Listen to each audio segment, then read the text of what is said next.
Hello, my name is Elliot and welcome to the Retro Future. Today we're going to be making a super cool modded Game Boy. I've actually not modded a Game Boy in a long time. I've just gotten back into videos and I would like to try and do one. If you're fed up of your Game Boy looking a little bit crap without a screen lens and having leaking pixels along the bottom, and you want to just bring it up to modern spec, this video is going to help you. And the purpose of this specific mod is to try and keep the costs down. I would like to try and build a Game Boy that's not super duper expensive. This mod is going to come in at just a little bit over $100, and some of the things are obviously going to be optional. We're going to take a look at everything in today's video. Retro Modding has sent me all of this stuff, and it was a little while ago because we're actually now on the V5 IPS screen. This video has actually been sponsored though by me, Elliot. Hello, please subscribe. That is all I ask. And like the video. Okay, let's get into it.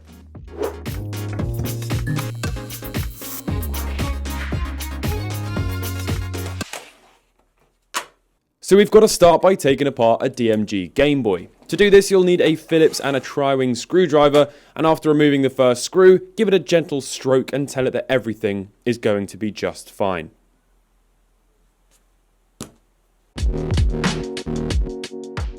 You might be able to save some money by buying an individual PCB on eBay since we don't actually need much else, which is why these mods are great for giving Game Boys with a broken screen a new lease of life. So I'll go ahead and remove all of the screws.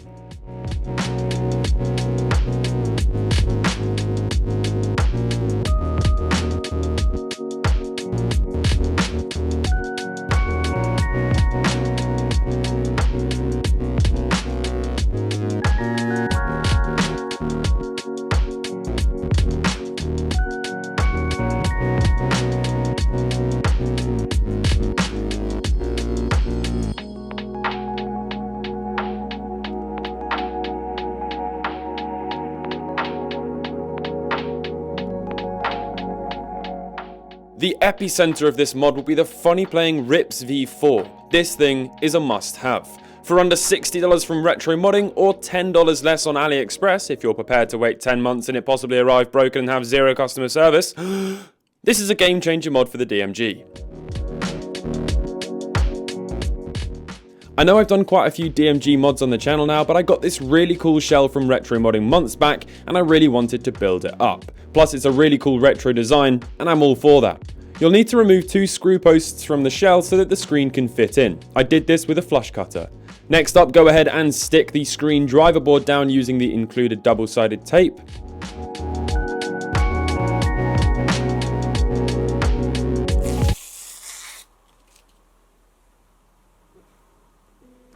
Annoyingly, my screen actually arrived broken. Retro Modding shipped me a replacement immediately and it arrived a few days later.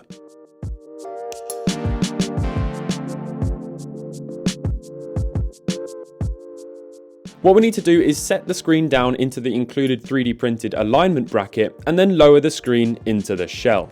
It's so nice to know that most of this Game Boy is brand new modern tech, but powered by the original hardware for perfect gameplay, with an all new improved display and visual experience. Speaking of which, we're going to spruce up the appearance even more with Natalie the Nerd's LED Flex PCB. This is going to backlight our buttons, which is completely unnecessary, but for $24, it's damn cool. I'll stick it down onto the PCB and we'll need to do some soldering. If you don't want to solder, then just skip this LED mod entirely. Annoyingly, my soldering iron broke. How emotional. I used a primitive heat stick instead, which just about did the job. We need to solder the new speaker in, which will involve cutting out a small portion of this Flex PCB. Just be really careful not to cut the trace above.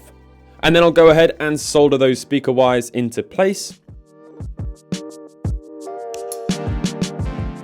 Now to power the LEDs, we're going to need to solder 2 wires from the ground and VCC pad. The ground goes to the far left hand side pin of the back of the cart connector and the VCC wire goes to the far right hand side.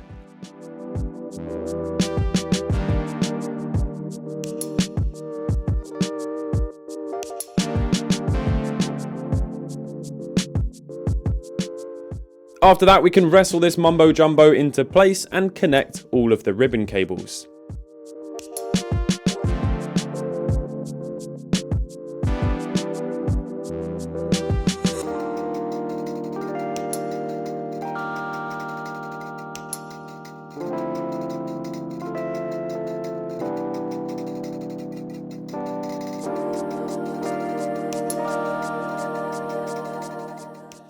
Let's do a quick test before closing it up fully. The screen thankfully turned on, but the image was all the way up there.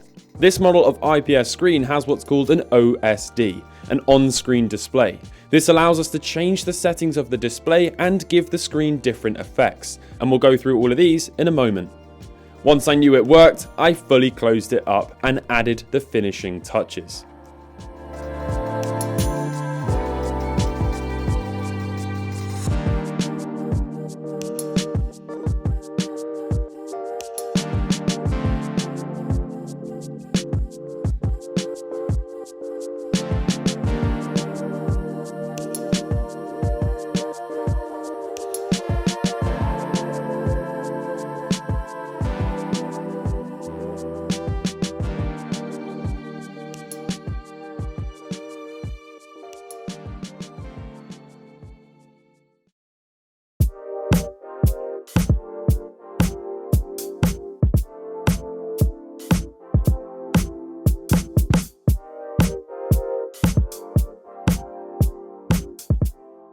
I am absolutely obsessed with how this thing looks. How stunning is this shell? Retromodding UV print these.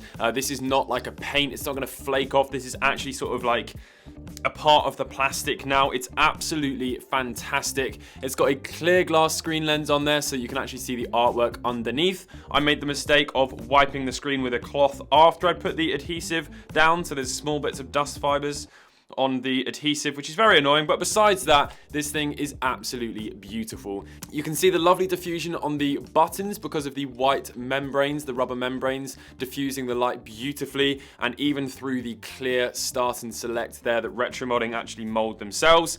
The screen mod is just excellent. You've got different colors that you can cycle through. You've obviously got brightness, and all of this is done in what was once the contrast wheel, so you can go all the way through lots of different color palettes on the fly. And then if you hold it down, you're going to be presented with a menu, and that's going to allow you to change things like the brightness. Obviously, you've got the horizontal and vertical position, and then you've got pixel effect, battery display, and color adjust. I mean, how incredible is that? You can actually display the battery up in the corner there to show you what the situation is with the battery. I mean, how OP is that? That's just absolutely ridiculous. And you've got a pixel effect here as well, which is basically just going to give you a sort of a grid of pixels on the screen. I prefer to not have that, but it is nice and authentic. And you've got color adjust, and you've got a factory reset there as well. So what an incredible screen mod. And to think that realistically, without the buttons, the LED button kit, really the screen is the only thing that you actually need. You can even use the original housing. If this was in better condition, that would actually be something that would look really nice.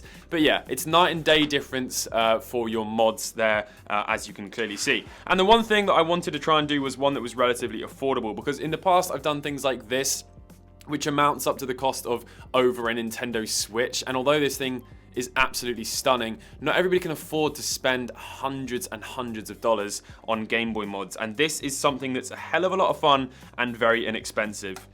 Let's chuck in a little bit of Tetris and give it a little play and see how it looks. Wow. Boom. There we go. I love the fact that you can change the color palette there and then as well. It's just amazing. The yellow one actually looks really cool, because then it sort of has the uniform appearance to it of the yellow. Absolutely fantastic. The new speaker sounds amazingly loud. That's way louder than I was expecting. And the buttons are all nice and new and soft and just, oh, it's just lovely. Look at that. A night and day difference for your Game Boy. That's gone really badly. In fact, I don't think I've even got a single line. A pure virtuoso Tetris player. That right there, ladies and gentlemen, takes skill to not get one line. In fact, now we just got one line. We've got two lines. We've got three lines, actually. And we're going to end it right there on 5. That is a beautiful mod. And to finish it off, as this will now be my daily Game Boy, I'm going to be putting it in this beautiful old vintage Stussy actual Game Boy case. Like, this is a legitimate Game Boy case that they made. How cool does that look? So now I can look like a roadman nerd, which is exactly the vibe I go for. Wallahi.